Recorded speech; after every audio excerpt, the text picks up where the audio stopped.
Diego Simeone is at the Wanda Metropolitano now hosting Manchester City. It's only 1-0. So I want to just, put that as a headline, stamp it on a piece of paper. It's only 1-0. But Jimmy Conrad, it is Manchester City. I am so conflicted about this because part of me, on paper, I want to say, you have a chance here, Atletico Madrid. But then you go and lose 1-0 to Mallorca, who haven't scored in like 75 years, and you still can't get the job done. What do you think is going to happen here as Atletico de Madrid host Manchester City? This Atletico Madrid team is very frustrating. As everybody knows, or if you're going to learn now, I am an Atleti fan. They're my team in La Liga. And I look at what they've been doing this season. Against the bottom 3 teams in La Liga, of an 18 available points, they only have 4. They have 4 out of 18 points. Had they've gotten, not even maximum. Let's just say they got 14 out of 18 points against the bottom 3 teams in La Liga. They'd only be 5 points behind Real Madrid right now. And that kind of speaks to their lack of switching on, their lack of focus. I don't want to call it arrogance, but just that maybe they feel there's maybe some entitlement creeped into what they think they're capable of or whatever. But something's amiss with this team, and I can't really put my finger on it because they have more talent than I think they've ever had. And it's like they can't find the right mix of whether they're going to be defensive or whether, we got some really talented attacking players. Should we take off the handcuffs and let them play? And then when you look at leg 1 against Man City, they played a 5-5-0. They didn't even Joao Felix. They were 30 yards away from the top of from showing Jan Oblak, their striker. Is insane. And it was so disheartening because I think if any team you want to support, you just go for it, man. I don't give a shit if we lose 10-0, but as long as we're going for it, I mean, I guess it would still hurt if we lost 10-0. But if we had our best foot forward, we were trying to put it out there and you just say, hey, we're not good enough. Then that's one thing. And Diego Simeone said in the pre-press conference, sorry, I'm going off on a rant here. He said, my players aren't as good as Man City's players. And I was like, man, are you saying that? I know he's all about psychological warfare here. So I don't know. I just wish he wouldn't come out and say that. That's all. And so City, obviously one of the top teams in the world. Their game against Liverpool this past weekend was fantastic. A great advertisement for the beautiful game at its highest levels. They're going to go out there and try to play. But there's different types of ways to win. And Diego Simeone is the master at the dark arts. And I wouldn't put it past them to get this into extra time. And then from there, anything can happen. But I don't think anybody wants to see it let you go through because it's just negative football, man. Yeah. I don't think it's that nobody wants to see Atleti go through. I think it's that, they're just absolute butt cheeks in attack. Honestly, it's just really, like you said, it's so frustrating to see them have that quality, that potential. It's almost like Simeone doesn't really know how to coach this group of players outside of the way that has made him so successful at Atleti. Right, exactly. And I feel we've had this debate so many times about whether Simeone's mentality and the way that, the kind of style of football that he really thrives on, is kind of holding Atleti back now because they need to be more expansive, at least with this group of players. Otherwise, just cash in, on these sparkling attacking talents and then just go all out, on Simeone's favorite shithouses, which, wouldn't be, I wouldn't put it past them. But, for me, I just really struggle to see Atleti holding City and scoring the only goal of the game to take it to extra time. Because I think that's the only way that they're going to take it beyond 180 minutes because I don't see Atleti scoring more than once. Listen, losing to Mallorca, and all due respect, and I'm looking at the lineup, the starting lineup that Atleti had. To lose like this is kind of embarrassing. And I'm thinking now, Jimmy, that maybe... there's a few issues, right? You've mentioned it. Of course, 12 buses were parked against Manchester City. We'll see what happens in this second leg. Jonathan Johnson mentioned, of course, as well about just the tactical aspect of Diego Simeone. But I'm thinking as well, every major club that has a legitimate shot at winning this tournament has a player in the middle who can just be so graceful in transition and make it happen just like that. Right? Thiago Alcantara, right. Verratti, PSG's not there anymore, but I'm trying to make a point here, right? So you think about all these midfielders who, can just turn it and just make it happen. I look at Rodrigo de Paul's a great player, but he's not that. Not now. Kondogbia, definitely not, because he's more defensive mind. Koke used to be.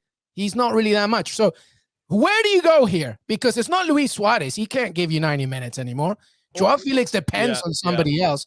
Griezmann, where are you going here? Carrasco, I'm trying to think, like, if you're going to make this happen, you got to make it happen right now because you had 0 shots, 0 on target against Man City. So, I'm with you. On paper, it's only 1-0, but where are we going to go from an Atleti perspective? I'm glad you brought that up because the midfield against Mallorca, which was Kondogbia, De Paul, and Koke, they're just not very good in transition. And if you're going to hurt Man City, it has to be in the transition game because they do commit so many numbers going forward and they gain confidence as the game goes on. So if they can sense that, hey, we're creating numerical advantages, we're creating some numerical superiority in certain areas of the field, they're going to keep creeping until you prove otherwise. And the thing is, Atleti doesn't prove otherwise. And imagine you're Atleti, right? And you decide, okay, when we're going to set up shop, our line of confrontation in coach speak is 40 yards away from our own goal. We win the ball. We still got 60 yards to go. And now we saw it in evidence in leg one that Joao Felix is trying to dribble through 4 guys by himself. Griezmann's not as connected as he should be, or he's tired because he's been chasing people around when City have the ball. It's really frustrating. And almost to take a page from Villarreal's book against Bayern Munich, you have to go out there and punch them in the face. You have to let them know this is going to be a long 90 minutes, but you're not going to do that by sitting 40 yards away from your own goal. You're going to be doing it higher up the field. Now, obviously, you got to pick your poison there because City are very good and train in playing through high pressure and train through working that out. And they got some excellent players that know how to solve. Jimmy, it's butt cheek football. It's butt cheek football. And so I don't know. I really don't know outside of like the intangibles, being resolute, being disciplined, that type of stuff. That's where more often than not, Diego Simeone managed teams are A+. But outside of that, and maybe a special moment or a set piece where Atleti can score, I don't see on the balance how they're going to figure out a way to score against this City team and go through. And as much as it pains me to say as an Atleti supporter, it's hard for me to watch this and to like champion this type of style. I don't want to disrespect that this is a style that can win. There's plenty of different ways to win at this game. It just hurts to see this because if only because of what JJ said, there's so much talent on this team. And it feels like there's handcuffs on them and that they can't actually be themselves because they have to stay within the parameters of this defensive mindset. You know, listening to Jimmy's bleating right now reminds me of myself when I'm watching the French national team under Didier Deschamps, especially when they won the 2018 World Cup. And I think that's realistically the only way that Atleti are going to make it through if they take a similar approach. And I think the key to that, especially going forward, is Griezmann. You have to, like you said, he has to be more involved. I think you have to make him the focal point of the team in that sort of 10 position. Sure, you're going to have to hope on somebody, bringing their shooting boots and hitting the back of the net at least once in 90 minutes. But I think, Griezmann is going to be absolutely key to Atleti's hopes of going 100%. Through, because if you can make him sort of, talismanic within the match and that key figure, then they stand a chance, because I expect them to give City a difficult time, be tough to break down. Whether or not they can hold out over the 90 minutes remains to be seen. But if they don't score, it doesn't matter. City can score as many goals as they want. It really depends on whether Atleti can muster up that goal, because like we said earlier, we're pretty much in agreement that Atleti aren't going to score more than once. So they need to find that opportunity and take it unexpectedly and push this game beyond 180. Griezmann needs to be that player. You're 100%. Simeone needs to look back at tape and be like, this is why I brought you in the first place originally all those years ago. Just get that number 10 role and feed Joao Felix. You have to. Joao Felix is not going to hold the ball for you. Joao Felix is relying on some kind of... He's in service. Yeah. He needs something. Exactly. He needs a serviceable attempt from the midfield to make it happen. And right now it's not happening. Quick predictions. Jimmy, go. I'll just say that Diego Simeone did what he set out to do in leg one. They just want to give themselves a chance in leg two. They just want to give him a chance in leg two.